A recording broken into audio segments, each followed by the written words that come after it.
Okay, Assalamualaikum, salam sejahtera. Nama saya Awaluddin bin Abdul Murad selaku pengurusi Persatuan Penduduk Pangsa Puri Seri Malaysia. Kelab Belia Pangsa Puri Seri Malaysia banyak membantu penduduk di Pangsa Puri Seri Malaysia, khususnya pada golongan belia-belia, bagi merancangkan pelbagai lagi program untuk menyemarakkan serta menggerakkan belia-belia dengan aktiviti-aktiviti yang sihat. Bagi belia-belia yang di luar sana, jangan lepaskan peluang yang telah diberikan oleh pihak kerajaan, terutamanya kebahan yang dibuat oleh Jabatan Belia dan Sukan bagi program-program mingguan, bulanan maupun tahunan. Oleh itu, jangan lepaskan peluang seperti mana yang telah diambil oleh Kelab Belia Pangsa Puri Seri Malaysia yang dipantau juga oleh Persatuan Penduduk.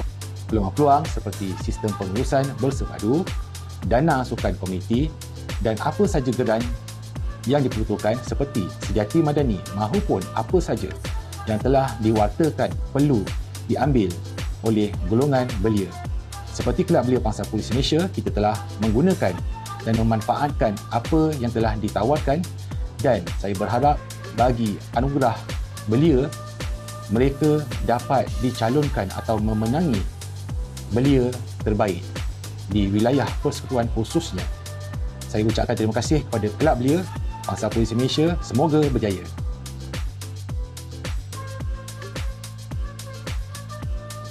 Assalamualaikum warahmatullahi wabarakatuh. Saya Ashika Yusof, pengurus kawasan Parlimen Bandar Tun Razak, Dewan Bandaraya Kuala Lumpur. Dunia pada masa sekarang, generasi belia ataupun belia di sekitar Bandar Tun Razak menghadapi pelbagai sebenarnya cabaran dalam hidup. Di Pangsa Puri Seri Malaysia sendiri, mereka telah melaksanakan pelbagai aktiviti yang sebenarnya boleh disertai oleh belia-belia, tidak kira di Pangsa Puri sendiri ataupun di kawasan-kawasan sekitar seperti di Kampung Malaysia, Amnya dan juga di Bandar Tun Razak khususnya. Walau bagaimanapun, dalam penyertaan kepada belia ini, mereka sendiri kena ada satu sikap yang keseronokan dalam menyertai aktiviti itu sendiri. Selain daripada aktiviti-aktiviti yang sering dilakukan oleh menjadi YouTuber, menjadi TikToker, sebenarnya aktiviti yang bersifat sosial, aktiviti yang bersifat sosial bersama rakan sebaya, rakan yang lebih tua dan rakan yang lebih muda, mendidik cara untuk bersosial antara satu sama lain. Itu amatlah penting sebenarnya untuk mendepani kehidupan pada masa akan datang. Saya mengucapkan terima kasih dan penghargaan kepada Kelab Belia Pangsa Puri Seri Malaysia atas penglibatan yang aktif dalam aktiviti belia di Parlimen Bandar Tun Razak. Sesungguhnya ia banyak membantu dan juga menjadikan belia-belia ini generasi masa hadapan yang diharapkan dapat menjadi pemimpin bukan hanya di Kuala Lumpur tetapi juga di Malaysia.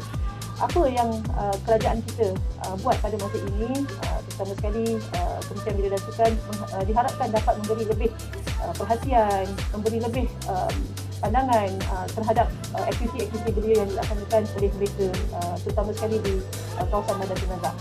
Terima kasih dan terima kasih semua.